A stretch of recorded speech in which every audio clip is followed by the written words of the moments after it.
Meanwhile, Democratic Senator John Fetterman holding his ground, resisting Katie Couric's many attempts to get him to denounce Charlie Kirk.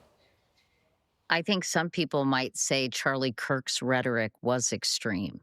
People condemned political violence, but they also felt a great deal of discomfort with his language, suggesting that these kinds of words lead to violence. I'm an absolute free speech guy, and you have the right to say these things, and you definitely also have the right not to get shot by sharing your views.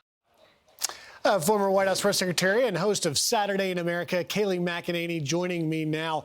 Kayleigh, I thought it was interesting for two reasons. One, I didn't know Katie Couric had resurfaced on a sort of obscure YouTube channel. Yeah. But the other was that she really just wasn't listening to Fetterman and the point Fetterman was trying to make. He wouldn't go there, but she wasn't listening to him. How disgusting. This is the former head of CBS Evening News, right? The person who's supposed to be impartial.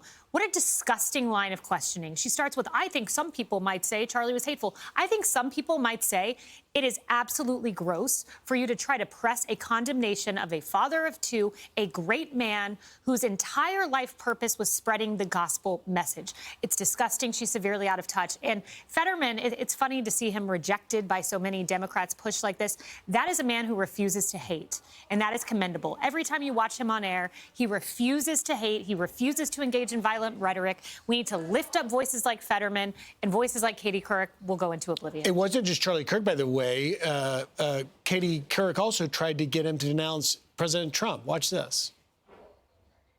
Do you think that Donald Trump is not conducting himself or not pushing policies, though, that you would consider to be anti-democratic? You believe we live in an autocracy? And I don't. And I think we can both agree that we don't agree with the vast majority of those things that's happened here right now. We happen to have a different view of these things. You know, it's like I don't call people fascists or Nazis or compare people to Hitler. And I think that's part of why we lost our election last year. Maybe that's advice Katie Couric should take. Yeah, this comes a week after Katie Couric said that she was ripping off her veil of impartiality. She was never impartial. She's the one who said that Trump supporters should be reprogrammed, echoing exactly the rhetoric of Hillary Clinton. She's never been impartial. I think that's pretty evident. Kayleigh, let me ask you about this, and that is the question of whether we're seeing the actual rise of socialism in America. Obviously, here in New York City, Zohran Mamdani won. Now, in Seattle, Katie Wilson eked out a narrow win, but she is now the socialist mayor of Seattle. This is literally now two socialist, self-avowed socialist mayors in major U.S. cities. And uplifting the voices of AOC and Bernie Sanders, who are increasingly empowered. The Democratic Party is having a reckoning. You know, I'll talk to James Carville about this later, but when you have 66% of Democrats who have a positive view of socialism, and then you have these elected leaders of major cities, it's not just a deep blue city problem. It is a party-wide problem that has to be reckoned with. Yeah, and you're so right. You know, Bernie Sanders is leaning into this, and he's on camera this past week saying that he wants to replicate what he did and what happened in New York City with Mamdani all across the country. He's leaning in the state of Michigan for a socialist, self-avowed socialist candidate for Senate, Abdul El-Fayed,